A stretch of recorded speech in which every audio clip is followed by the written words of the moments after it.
Oi, listen up, you gits. The following rambling is done by proper lads who think they know what they's talking about. But let me tell you, they don't got a zogging clue. So don't go taking any of this too serious like. Hello, you lovely lot, and welcome to the MODcast. I'm Jecron, and we've got a very special guest for you tonight because this man is the person that taught me to play 40k. So you've all got him to blame, really. Sorry. Introducing Matteo from Opinionated 40k. Hello, everybody. How we doing? How are you, buddy? I'm all right. Brand new studios, if you want to call it a studio. No, it's definitely call it a studio. It looks really, really good. Working on it slowly. It's better than mine because this is my bedroom. At least you have a bedroom. This is a very good call. Yeah. You never know where Jack sleeps or what he does. Well, maybe we'll get some. That's for different content down the line.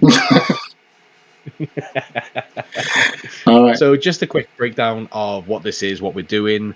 This is a new series I'm starting called Meet the MOD as part of the MODcast. We're going to do interviews with MOD members, and then we'll probably stretch out of that to people who aren't members as well.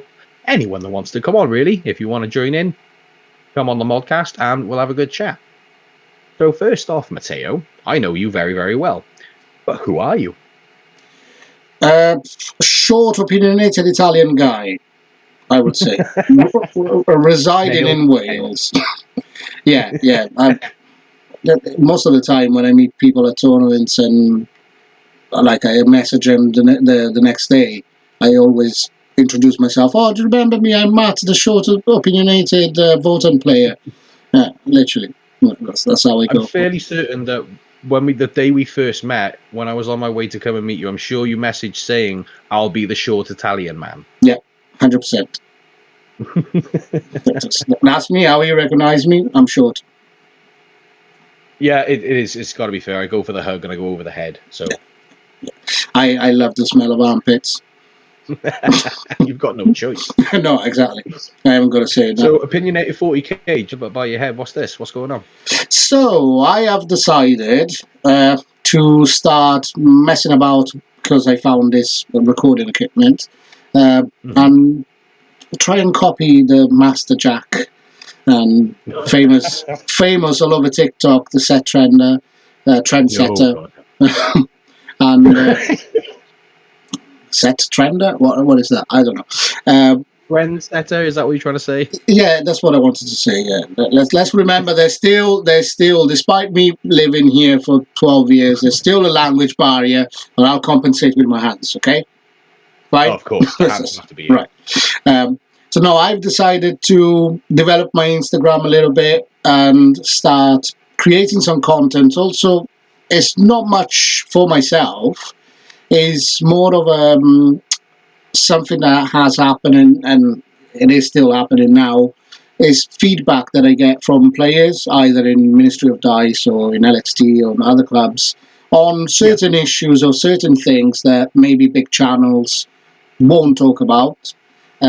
Because they are probably a little bit more niche, but also I want to put my own taste into it, because as I said, I am opinionated. I have an opinion on bloody anything. You mention one thing, I got an opinion, and so I'm going to just go for it and just be blunt like I normally am in real life and just try and analyze stuff and talk about stuff and argue with people and rant.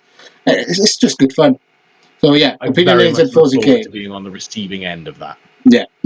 Everybody joining in the rants. Well, more importantly then, before we get too far into what your channel is going to be, I suppose we should get back down to brass tacks of the basics. What first got you into the hobby? Right. First thing that got me into the hobby, and honestly, I can picture it in my head still today. I had some New Zealand friends in Italy. They were from New Zealand. Mum from New Zealand, father from Switzerland. Weird mix, living in Italy. I walked into... Couldn't really decide where they wanted to do, what they wanted to do. Yeah, let's just go like citizens of the world here.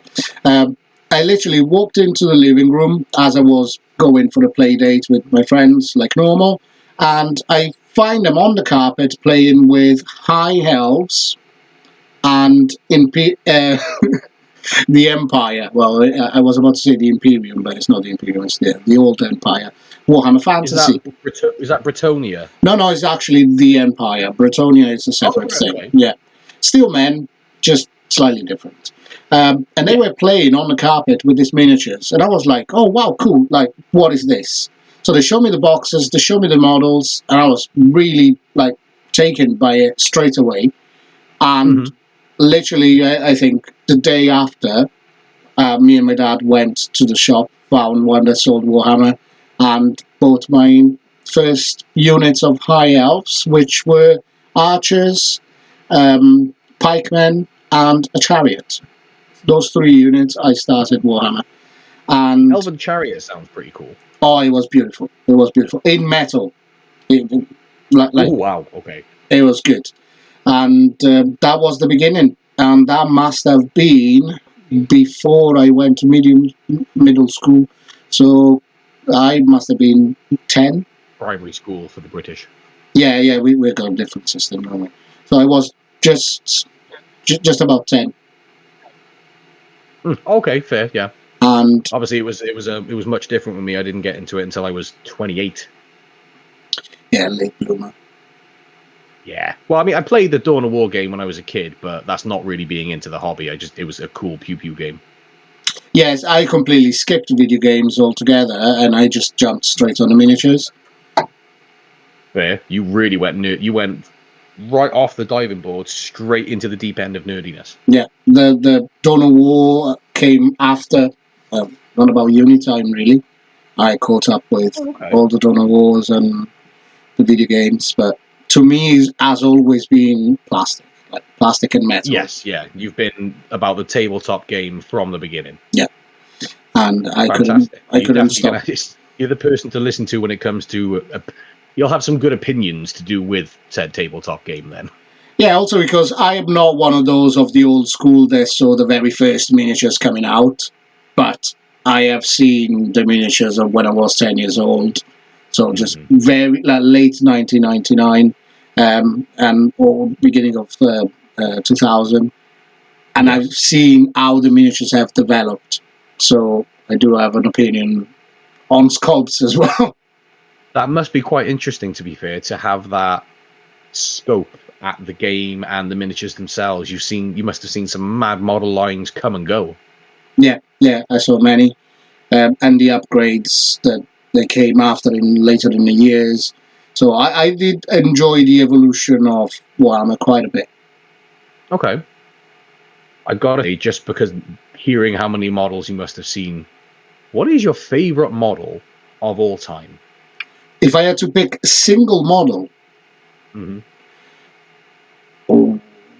does it have to be 40k or can it be fantasy as well? No, fantasy, Sigma, whatever. Could be Lord of the Rings.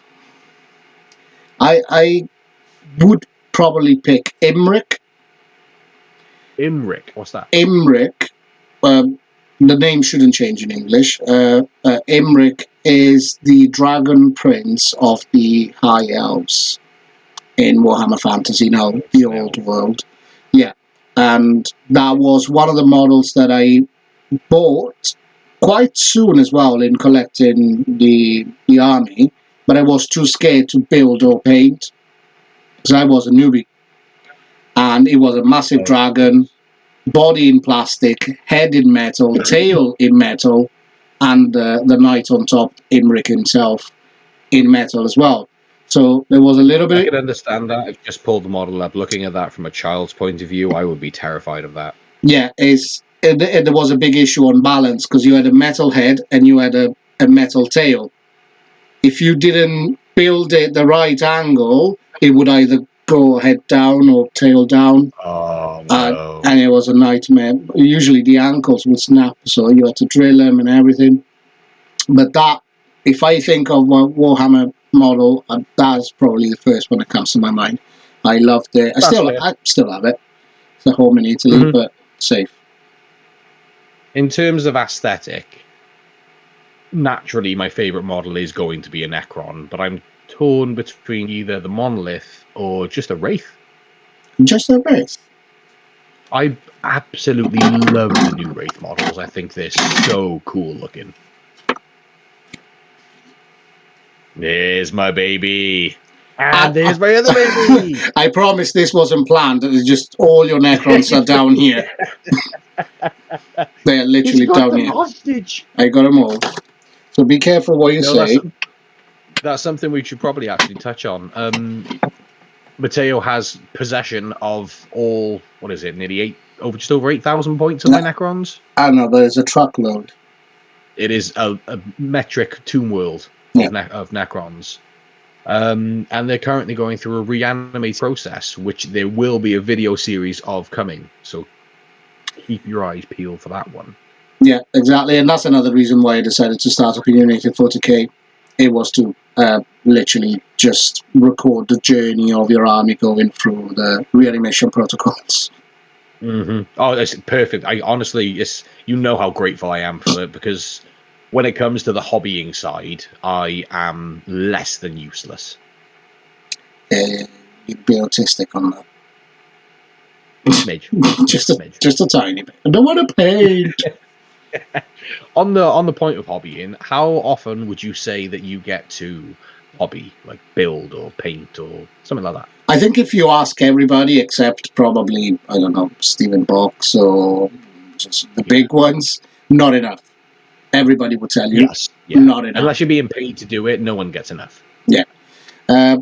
But I do manage, if I get the inspiration, to do it at least twice a week, a little bit of painting, and usually I can play once a week.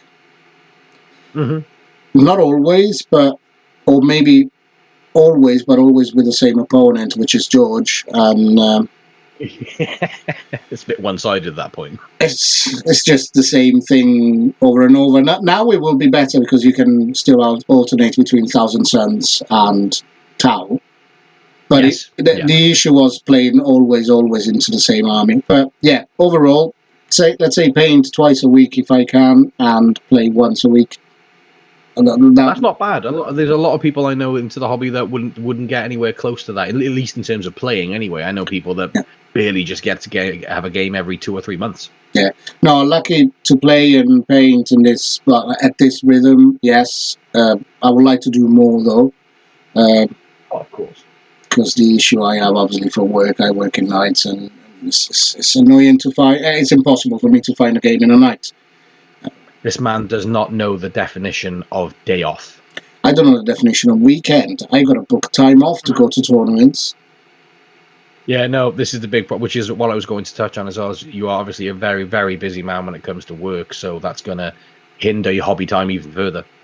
Yeah, it's taking its toll as well. I'm pretty fed up with it. But here we go. I mean, work is work. Exactly. It pays the bills, it keeps the lights on, and it keeps us buying plastic crack. Yep. Now, we've talked about how much you get to hobby and how much you get to play and what got you into it.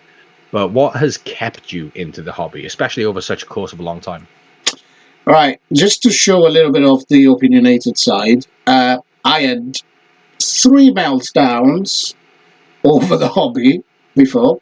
So my very first meltdown, so why am I saying this? Your question is, like, what kept me into the hobby? Nothing, because I actually abandoned the hobby. And 3 times, and I came back. So the question probably would be, what dragged you back in? Because I'd say, okay, well, what brought you back then?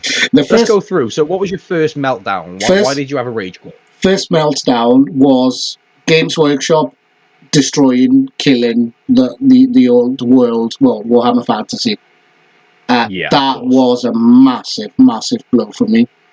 I literally, I didn't cry physically, but I was out of it a lot. Broken. Honestly. Broken man for a while. Also because when I started Warhammer Fantasy, to me, there was only Warhammer Fantasy. There wasn't any 40k, there wasn't anything else for me. There was only that. Despite me co-working with Games Workshop and other stuff, always focused on Warhammer Fantasy. and Warhammer 40k never appealed to me. So when they nuked Warhammer Fantasy, I had my first meltdown. I stopped everything. I didn't even consider Warhammer 40k. Then I was waiting for that. Sorry, I couldn't resist. I know. It was sad times. It was sad time. I don't react well I to can change. totally understand. It's the game you were dedicated, and it just got swept out from underneath you. They were just like, "No, you're not allowed to play it anymore." Consider that I had every single army of Warhammer Fantasy. Every single one. I mean, that's at least 5,000 points. So it was an immense effort for me to just like overnight go, okay, I can't play this anymore. Yeah, definitely. Especially when, like you said, you've got at least 5,000 points of every army, and then you just go, it's not a game anymore. You just kind of left like, well, what do I do with this stuff? Yeah, I was just reacted so badly, so I completely gave up on the hobby altogether. Obviously, life proceeded, so moved to uni and moved to Wales to go to uni, and then had kids after, and so on and so forth. Yeah, same colours as the Italian flag, so perfect for me. And that's why I picked it. That makes us cousins. Yeah, pretty much. And I picked back up a unit from a Warhammer product in. The first years of uni, I started with the side games. So it was Dreadfleet. I was just doing specialist little stuff like Blood Bowl, little bits and bobs, but never into the game itself. And then I fully restarted Warhammer Fantasy, but it wasn't the same thing anymore. It was just for me just picking up the models and making them look pretty. So just did customized army, never played with anybody, just enjoyed the hobby side. And then Strictly just for you, just to model and appreciate the army. Just not to abandon it. And then in 2020, just after COVID, I think it was, I started with one of the intro boxes from 9th edition. And started painting Space Marines, started getting my head around the lore. I had a massive breakdown again because I did have, I don't know when exactly, but it must have been around about 2014, maybe 15. I did start the Horus Heresy, so I was reading the books. And then the lore was okay. Then when I picked up the first box in 2020, the lore was okay, although I was more focused on the Horus Heresy. But the jump between the rules of Warhammer Fantasy and the rules of 9th edition, it was mind-blowing. And I was like, I can imagine. I was like, sod it, I hate it. And that's when I rekindled with my very old infancy friend, Chapter Master. Chapter Master. Yeah, we'll have to interview him at some point. I'll have to do the translation. Without a doubt. I'll do the translation. Definitely. And so he helped me understanding the differences between my mindset of Warhammer Fantasy. I'm trying to shift it and understand that it's kind of similar but totally different at the same time. And it's a different game. I started picking that up, and then I stumbled upon you. Don't know where to point with this camera. You, that thing over there. Camera. That guy there. There we go. On the South Wales. The journey began. Yeah, South Wales Warhammer group on Facebook. I was like, anybody wants to play, right? And he picked up the game, and we had our first game. And then from there, it was like a train. 100%. It just went. Yeah. Full steam ahead. And also. Oh, you got it there. I got it here. Is that it? Oh, no way. So that is the score sheet from my first ever game, my first ever tabletop game, but mine and Mateo's first ever game of Warhammer 40k. Yeah. Was that So- your first 40k 9th edition game as well? That was my very first game, yes. Okay, Yeah. so it was both of our first 40k game, really, then? 100%. That's interesting. And Here we are. that will go up on a frame somewhere around here in the studio. I want, like, it's not going to be the same, but I want a copy of it. I want a photocopy of it. Yeah, I'll do Because one. I want to do the exact same thing. Yeah. So yeah, ever since then we played loads, didn't we? Many games together. Yeah, all the time. And then We'd meet at Firestorm Cardiff. We'd meet at Geek Retreat. Yeah, that's pretty much where we were playing. Sometimes down Firestorm, sometimes at Geek Retreat. And then we started with the first tournament that I organised in Geek Retreat. That was a great time. Yeah, 1,000 points, when you could still play 1,000 points in 9th edition. And in my opinion, was a very good format as well for a quick and easy one-day tournament. Oh, 100% it was. It's one of my favourite tournaments I've ever been to still. You know me, I'm not a massive fan of 1,000-point games, but back then with 9th edition, the way you could write 1,000-point lists and the way the game was played, it just made everything feel still so fun and enjoyable, but it's not so mind-consuming brain fog at the end.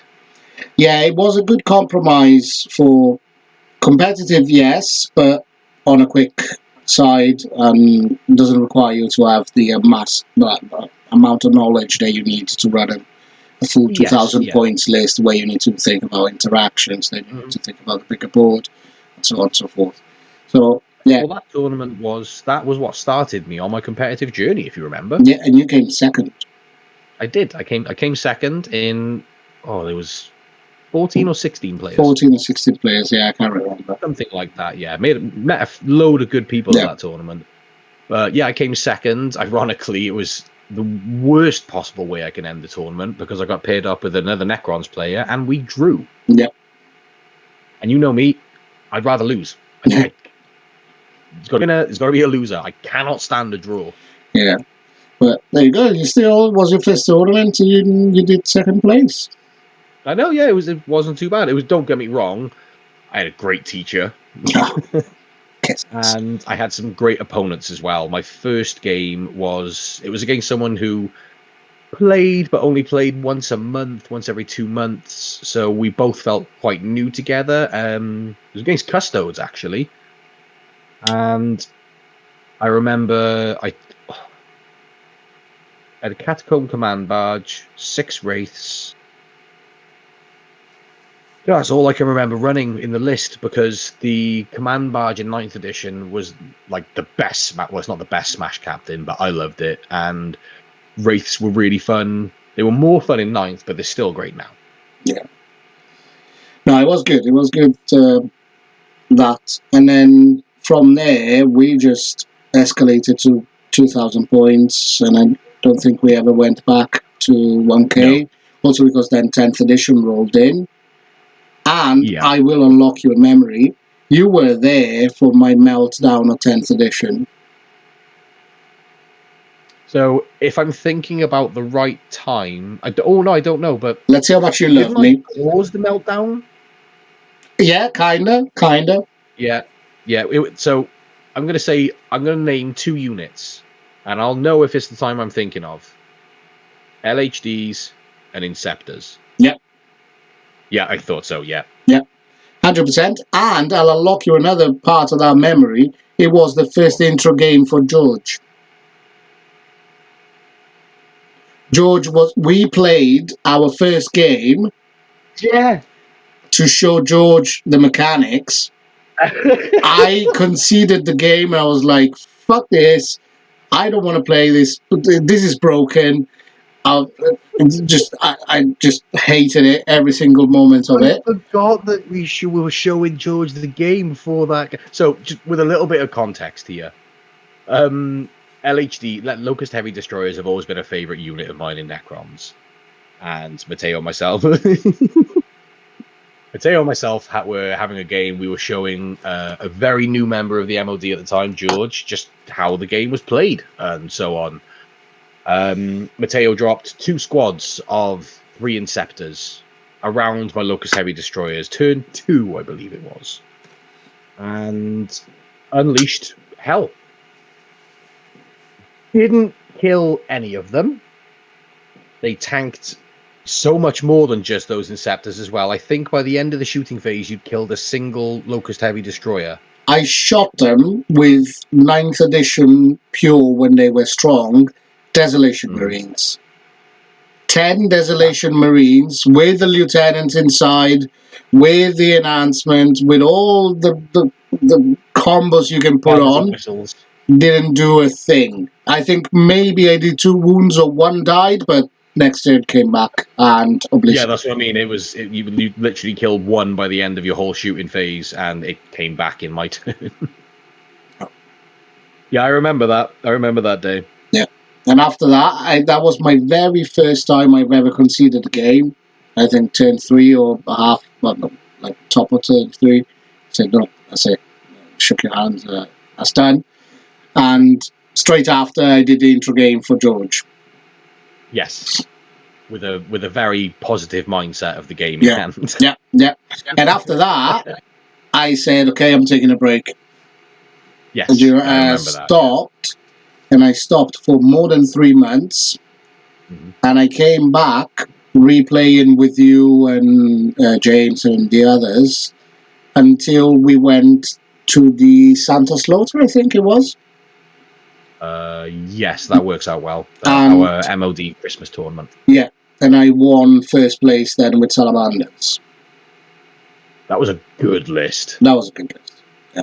It was a good day as well. I miss my Salamanders. I miss fighting against them. It was nice to have Marines that were actually challenging. I know. If at any point now I get matched against Marines, I don't want this to sound cocky or egotistical because that's not how I'm trying to put it out there. But my head just goes, "Oh, okay, easy win." Yeah, I'd be a fantastic player. There's people who could stomp me with Marines, but I just find them so boring to play against. Marines, I sold all my Marines. You know what? Out of curiosity, I'm going through my tabletop app. I don't think I have ever, in this year, lost to Marines.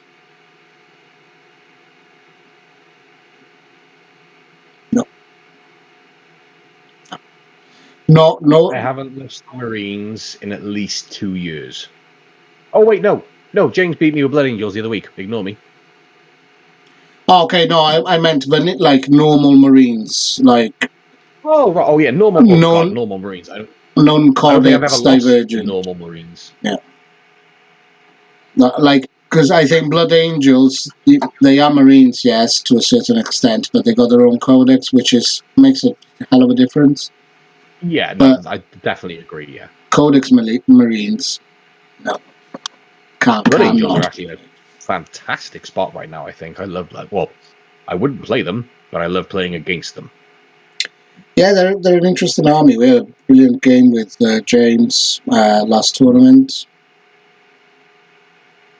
and that was good. And we drew, actually. We drew on WTC scoring 10-10. Yes, yeah. Don't get me started on WTC scoring. But yeah, that's my journey through Warhammer, and then now trying to do more games, more competitive as much as possible. Funny enough, that is the absolute perfect segue into my next question, which is we can see where you're at right now with the hobby, but where do you want to be? Where do you want to end up within this game? Right. Ideally, if the stars align, I can change job at some point, or find better hours, better cover, better help. My idea is to participate to the main circuit of tournaments. So I would do all the Cardiff ones. Yeah. And I would, for the first years, I would try and attend at least 5 of the UKTC. Yeah. And build on that experience to then try and do a full season of UKTC tournaments. And that sounds fantastic. At the same time, because I just want to play more players. Yes. It's hard enough to organize. Like, funny enough, it's easier to go to London GT or Bristol GT than actually organize 5 games independently at home on a normal week for me. I know exactly what you mean. It seems like that can't be possible. It is possible because I can only play in the morning. So Yeah. the only chance I have is to find somebody that is not in work in the morning, which is like 0.1% of the population. Yeah, it's not very many people. Especially like the wargaming hobby is niche in itself, and then finding a certain niche within that niche. It's if I know I've got a morning available during the week, I'll message you straight away because I know it's the only chance I really get to play you outside of tournaments. Yeah, but if you do go to a London GT or whatever, you get 2 days, sometimes 3, and you play 5, 8 games, and in literally in 2 days you have played double the amount of games that you could have organized at home. The thought of playing 8 games over 2 days gives me a bit of a semi-hard on. I'm not going to lie. It's good. I've never done that. The most games. Well, I've done a 24-hour live stream of Warhammer, but I wasn't just playing games the whole time. I think I played 4 games during that time. Yeah. But even still, you'd do that within less time at an 8-game tournament. Yeah, but it's a different feel as well, like tournaments are. Oh, of course, yeah, you're going in for a strictly competitive, and the live stream was just degeneracy in its purest form. But to be honest, we need to break. This will be probably one of the first episodes that I podcast or record or whatever. I haven't decided the format yet. We need to definitely break this stigma of tournaments are just competitive. The most chill games I've had with good players, like from the Wales national team or top players in the Cardiff scene. Just the most relaxed, easy as in easy chill, not easy on the table. They've all been in competition, even with Chapter Master. I know exactly what you're saying, because there's a point in the game when you know your army, your opponent knows their army, you know each other's armies, and you both know the rules. There's a point of playing the game where there's no checking movement or checking unit abilities or making sure that whatever that someone's doing is legit. It's just, you just get on with it. And it's also the mentality of it all. Like, it is a skill game. It's purely skills. So there is none of the rules checking. If my opponent tells me that is the rule, that is the rule, and it's fine. If I make a genuine mistake, and I realize it, obviously not 3 turns down the line, but I realize in a timely manner, nobody will tell you, no, you've done that move, you can't take it back. Because they know that if you weren't fatigued, if you weren't thinking 3 moves ahead, you would have not made that mistake. And they understand that. And it's just a level of fairness and fair play that is so enjoyable. I completely agree, 100%. When you find those players where, like I said, have that equal footing levels of trust, where you just get on with the game and enjoy it for what it is in itself, which is the game being played in a competitive nature, which I do believe the game is engineered to do. Yeah. So I will make a nice talk about as I said, a podcast or a video. I haven't decided yet, but it will be the stigma or the misconception of casual and competitive, and don't go to tournaments because it's full of big-headed guys and they will ruin your experience. So I want to really touch into that because it's a different world. And it's not as people picture it. If we had more like-minded players like that at tournaments, then we wouldn't get anywhere near as many people complaining that tournaments are just full of tryhards and sweaty, freaking win-at-all-cost people. It's not that case in the slightest. Yeah. Don't get me wrong, you do get them, you come across them, but that's in any single hobby or game or walk of life. No matter what you do, there's always going to be that dickhead. You can walk into McDonald's and the first guy in line is an absolute twat. 100%. And ruin your whole experience. Well, what kind of experience you want to have at McDonald's, I don't know. But driving around in town or anywhere, you'll find Yeah, it. no, You'll find a wherever it ticket. is. Yeah, that's the plan. I just want to play as much as possible, develop new skills with new armies, and just push out my thoughts really on this hobby, because I think there's so much to talk about. There's so many 100%. And different as you said, there's things. so much. There's so much that hasn't been. Don't distract you. There's a blooper reel. There's so much within this game to talk about that hasn't been talked about, because there are, as you said, there aren't really many channels or people out there that are coming in with the more opinionated side. I mean, you go to Reddit, it's full of it, but that's not what we're trying to do here. We're not gatekeeping. We're not trying to shut people out from a hobby or stop anything. We are just explaining why things are the way they are. Yeah, I mean, to me, for the channel, for me, for everything, for Opinionated 40k, the idea is just being myself as I am myself normally. Like people that don't know me and send me lists, I always got asked, do you want an honest opinion or do you want the adulterated, nice guy talk? Well, matter of fact, and you can vouch for it, you guys in HQ and surrounding have forced me to write a disclaimer that I got to send to new members when they join. That it says that I'm blunt, I tell you things straight, I'm opinionated, I gatekeep certain things, and so on and so forth. It's you guys that told me that I got to do it because people were having meltdowns that I was too rude. I mean, yeah, I've sent Imperial and Space Marine players your way because you are a very good player. So, and people who come to me and ask, how do I play Space Marines better? I just say, I don't know. I don't play Space Marines. I don't want to play Space Marines because I don't enjoy the look, feel, or play style of the army. It's not for me. But however, this guy taught me to play properly. And he does play Space Marines. And then they send you a list which has 20 Desolation Marines and 6 Outriders, and they wish they'd never been born.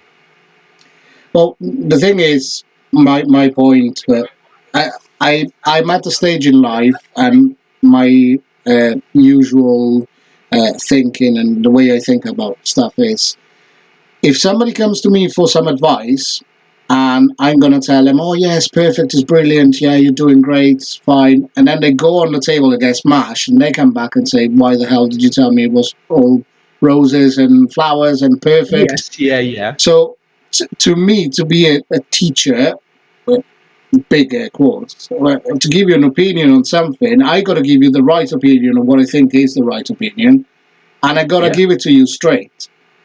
Because if I start going beating around the bushes and saying, "Oh yeah, but yeah, that's a cool unit," no, that unit is crap. It's literally 90 points wasted. Just don't list it. Yeah, and I totally agree with it. You've given me that mentality when it comes to helping players. Myself, I've one of my favorite members of the club, Jason, another Necron player. It's come to a point where when I was first showing him how to play the game a little more competitively, we'd get little gentle nudges and maybe try this instead and try that. And now we're at a point where he's good enough at the game. I just shout at him from across the hall. We're very focused on leaning towards the competitive play with our members at the moment in terms of getting everyone better, because we want to establish ourselves on the scene. So we want to make people as good as they can be if they're willing to put in the work.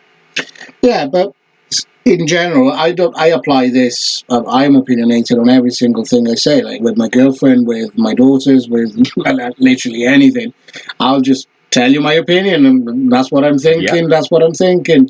I'm at that stage, at that age, maybe as well, where I don't care if you think that I'm opinionated or I'm coming across rude. But you need people that tell you things straight, or they do speak their minds. Not that I'm always right, No, I of totally course, agree. but 100%. I'd rather tell you something that I'm convinced about, and then you disprove me, and I will apologize straight away. Yeah, of course. Not an issue.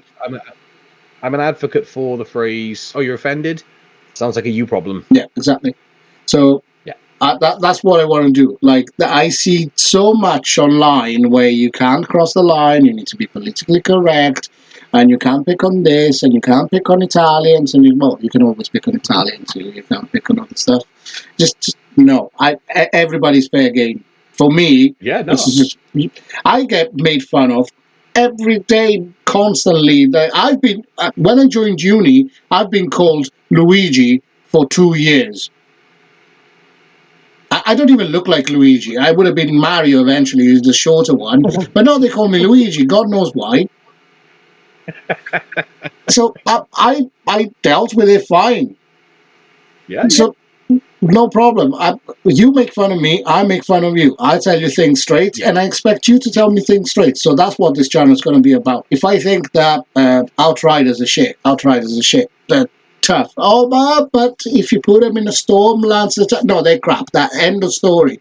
There are so many other better units that you can use because of the footprint of their bases, because of the pivots, because of many other reasons.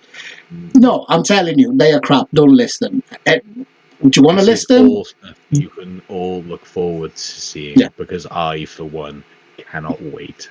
No, I love ranting as well, so I I kind of fuel myself.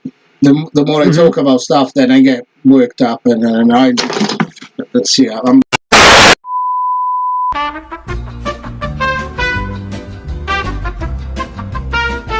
I just kicked the custodians down. No, Oh, good. so I They're will no good anyway. already. No, I'll make them good. At some point. Yeah, you have daughters, so I know you've seen the film Inside Out. You very much embody rage. Oh yeah, the red guy with flames. That's the one. That's it. That's it. So we've gone this long in without even asking, and I've got to say now, what would you say your favorite faction is within 40k? Within 40k, at the moment, I gotta say Votan. Okay, now is that on just a tabletop sense or a lore sense as well? Votan's law is nothing spectacular. It must be lacking right now because it's so new. There's the first book that just came out now, so I can't wait to read that one. It will give a little bit of a better understanding. The only thing is, I am not a pure Votan. That must be said. So I What do you mean you're not pure? in my phone, because I do Warhammer 24/7 pretty much. So if I'm not reading rules, I'm reading the lore. If I'm not reading the lore, I'm making a list. And if I'm not making a list, I'm making projects of what am I going to build, what color schemes, I'm right there with you. So on and so forth. And it's always on the brain. I'm getting educated now to put my phone away and not think about Warhammer when my missus is around, because otherwise I get beaten up, and rightfully so. Yeah, so I do need to control that. But if I was on my own, I would be like on Warhammer 24/7. So. Oh, if I was alone, I'd have red strings going from everything all across the rooms, be writing on the ceiling. In my phone, I have an updated list of what I think is a proper army and what I think is not an army. Okay. About 40k. So I got an opinion on every single army of the game. Votan, they are now up on top with a tick. But they used to be at the bottom with not a proper army written in brackets next to it. Because they are lacking the lore, they're lacking units. We only got 14 data sheets, or maybe 15 now with the Jaegers. And they are dwarfs, but they're not at the same time. Like, because of my Warhammer Fantasy misconception or my pre-concept of the game, I would have loved them to be bearded, muscly, with massive hammers and axes.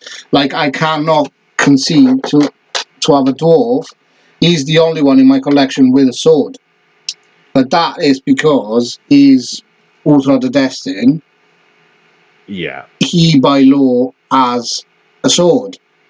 So, but he's the only one in my collection that has a sword. The others, I cannot conceive a dwarf without an axe or a hammer. Understandably, though, I get that. It is the stigma with dwarves that they are the two-handed, strong weapons. Yeah, a bit Lord of the Rings inspired, Warhammer Fantasy, same thing. So Yeah. I didn't like them to begin with. Then when I abandoned Marines and I just said, like, you know what, I'm going to do Votan and I'm going to do them like I think they should be done. So I want them with axes. I want them with beards. I don't want them with the original heads. Because I personally think that the original Votan heads, they look ridiculous. So I have customized my whole army to match the way that I really wanted them. So and also the color scheme. I don't want them looking like the Cardiff Council bin men, all in orange, going around emptying the rubbish when they do empty the rubbish once a year. So I just kind of reimagined them. I spent a bloody fortune to get the heads from AOS to fit on them, to cut them, and no 3D prints. Only original GW pieces, not a single 3D prints in my collection. Yeah, that you can already gather the intel of what I think about 3D prints. So I've made my own Votans, and because of the time I spent, the new techniques I've learned to paint them, and the playstyle they have, I really do love them now. But I wasn't too fond of them to begin with. Now I love them. Now I really like them, and I'm pretty decent at playing them as well. They do match my playstyle. Took me a while to get the hang of it. So I really love Votan. At the moment, one of my favorite factions in 40k has to be Votan. Not for the lore, not for everything. It's just for the passion I've put into creating the whole collection. I've got every single unit. I just missed 2 Sagittals to have 6. So max you can list. Yeah, Votan, and I can't wait for the codex. I lost you on the mic.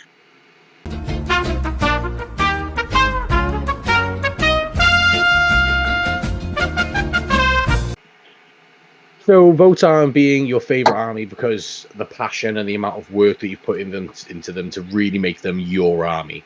Yeah. Love it. I can't say for the same style when it comes to the work I've put into them, but Necrons are without a doubt my army. They it's like you said, it matches with the play style. I absolutely love. You can play Necrons any way. You can make them fast. You can make them tanky. Well, they're already tanky. You can make them really tanky. You can just stomp your feet in the ground and say, "I'm not fucking moving," which is my favorite play style. I think Necrons are one of the most balanced armies in 40k. I always said that. Alongside Tyranids as well.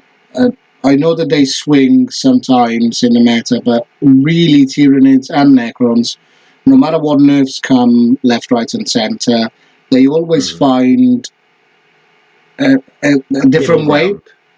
Yeah. They won't swing. Like, I never seen Necrons going below a certain level. So they're always there. They either go up or they stay there.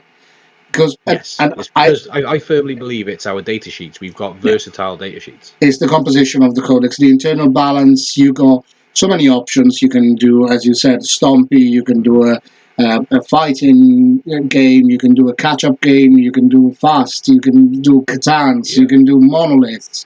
We can even do Monster Mash. Necron can do anything. Yeah. So it's we've got our own Tide. You can do Silver Tide if you want to run Horde. Yeah. But you know what? About my favorite armies, I have kind of reevaluated my whole thinking now behind armies, because I love Marines as well.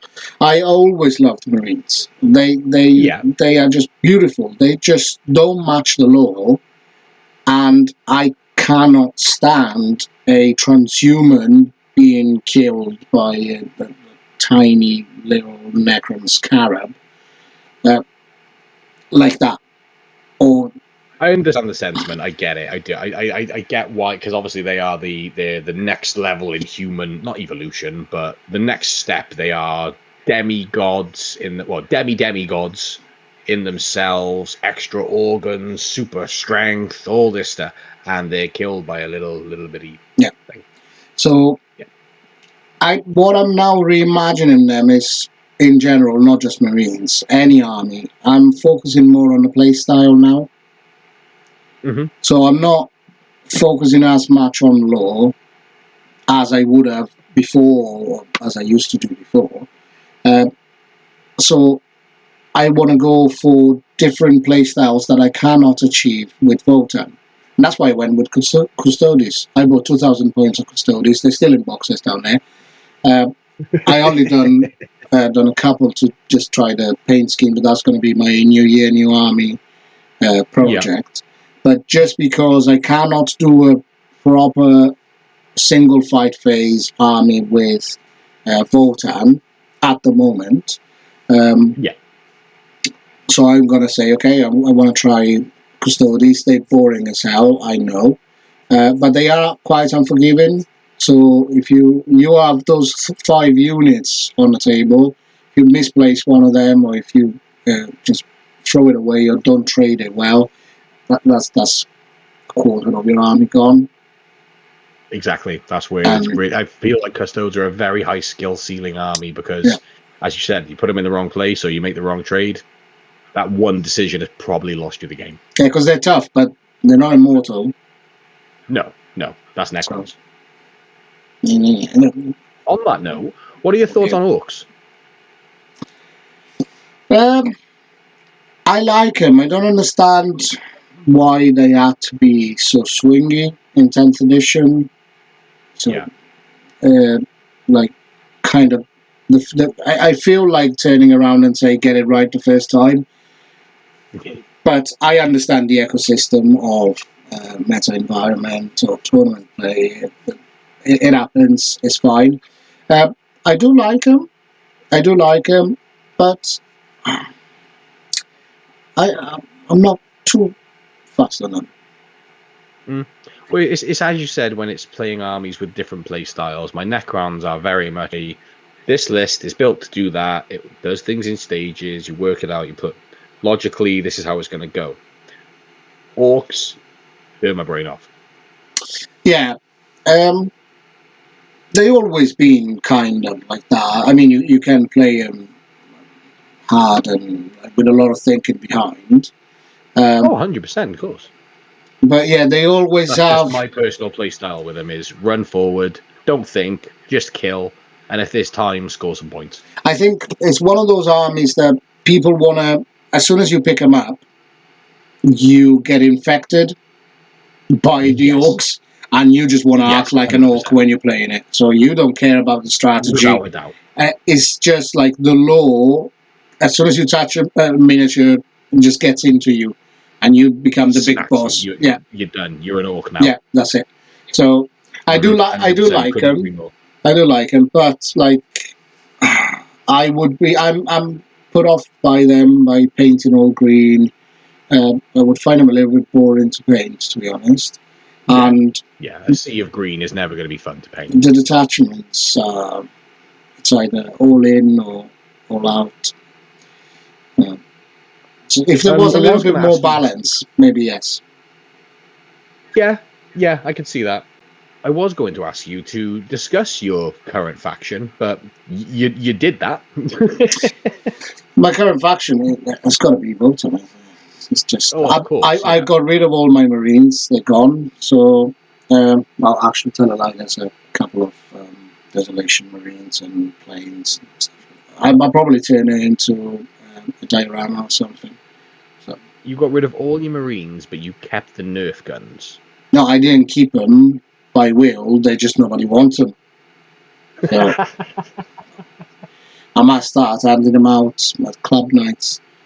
Yeah, I don't mean to laugh at misfortune, but that is quite funny. I know. I've got some brutales. I've got a couple of drop pods and things, but I don't know. I don't need necessarily to be sold. I might turn it into a diorama, donate them to the club. I'll think of something. But yeah, diorama sounds like a really fun idea. At the moment, I have only Votan full painted and ready to play. So I got sisters down here, not literally down here, 2 shelves down from your necrons. And Custodes still in the boxes down there, and then there's Astra Militarum in the other room. But Well, that ties in pretty well, because I was about to say, considering the little bits of other armies you've got, have you got any aspirations or plans to play a different army after Votan? I think I will keep Votan for tournaments, and I just want to do at least another year of tournaments, if not 2, with them, obviously depending on what the Codex will bring. But I want Custodes, and that's another reason why I picked Custodes. They're fast to paint, small model count, and it's a totally different play style from mine.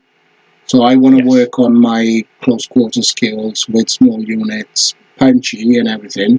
But it's just a different play style I want to work on.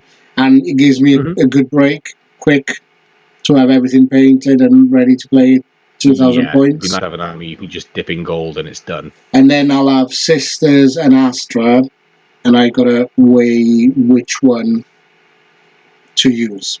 Because I refuse to use Flame Bringers of Flame.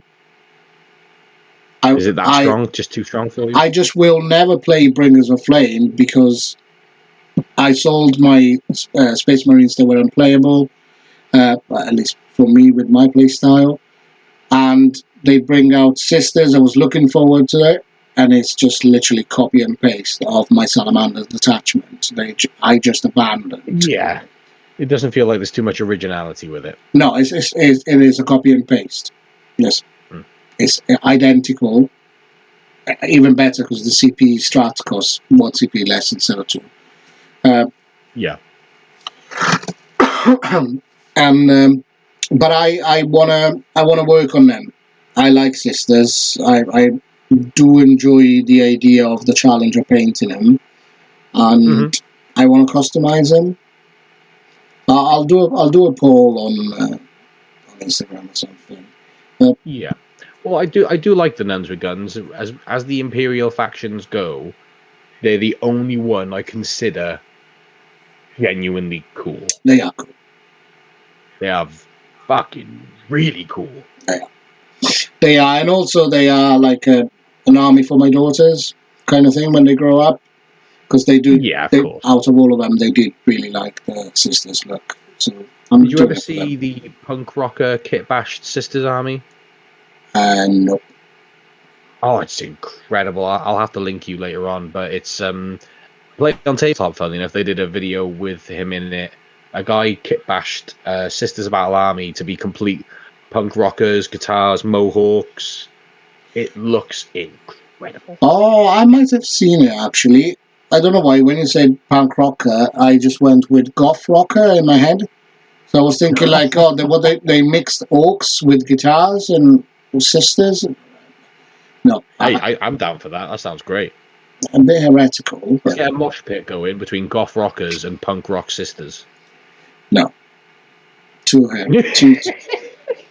much heresy in there. Too much. I live for the heresy. No heresy. No. I'm a purist for that. Well, I've saved my favourite question for last. Can you give me one of your most memorable moments from a game, whether it's good or bad? A time that just really sticks in your head. Well, it's got to be a recent one. If I got to think about it on the spot like this, the first thing that comes to my mind is my round 3 of Cardiff Carnage in August, where I was facing one of the Veil Renegades players with Black Templars, and I had obviously my Votans, and something pretty awesome happened. We were playing Search and Destroy, I think. So this is the battlefield. We had a ruin like this with the objective marker here. Then we had other ruins here, big ruin here, and I think there was a set of ruins interlinking like that. Anyways, he had his Land Raider here, and I had my Sagittarius here. Okay. I don't know if you can see it now from the camera. No, I can see, yeah. But he had also an impulsor here. So my Sagittarius was holding this objective, and the impulsor shoots and leaves the Sagittarius with 3 wounds. Okay. And it was turn 2, and then his land raider Redeemer comes out. Is too far away to use his flamer in 12 inches. So he puts the Gatling gun, the hunter killer missile, and that's all he could reach with into the Sagittarius. I said, I'm gonna pop it. It's got only 3 wounds left. And I said to him, look, it's turn 2. I already killed your scouts that they were here, so I got 3 CP for killing a judged unit. So I had 5 CP. I had 5 CP available. I said, look, I got so many CPs. If you shoot at it, and you're going to kill it 99.9%, but if you don't kill it, I will use 2 CPs, reactive reprisal, and I'll shoot back at you with the roulette gun. And he goes, yeah, fine. I mean, I'm going to shoot the Gatling cannon and the anti-killer missile. Shoots everything into the Sagittarius. 1 wound left. I spend 2 CP, and I use reactive reprisal. 2 shots from the roulette gun. I roll them, double 6. That's 2d3 extra shots. I roll the 2d3 extra shots. I get a 5 and a 6. Oh. So that's 8 shots. 8 shots. 8 shots from 2 shots. Oh my god. I hit, because he was judged as well, so I was hitting on 3s. I hit. I wound. I was wounded on 2s. Sorry, not wounded. Yeah, I was wounded on 3s, actually, because toughness 12. Go through with the wounded. I can't remember how many dice went through. It did some saving. 2 went through altogether. I go roll them. Damage D6 each. 6 and a 6. Oh, reactive reprisal. I did 12 wounds on the Land Raider with 2 CP. You know why I like that you finally managed to pull that off and do something good with it? Because it never worked against you. It never worked against me. Yeah, I know, but it'll work at some point. Mine, no, it's because I wasn't using the right list. Trust me. Yeah, that's fair. Unless you play the disgusting Necrons list now, the one with like double command badge or triple command badge. No, Annihilation badge, sorry. And Catan's and the Locust Ares, the one that Chapter Master sent me not long ago. That is disgusting. You haven't seen my latest brainchild, have you? No, I don't want to see it. Honestly. But anyways, I have a feeling it's quite similar to what Chapter Master sent you. Actually, I'll tell you something. I can even see it. You just can't play it because your Necrons are here. So,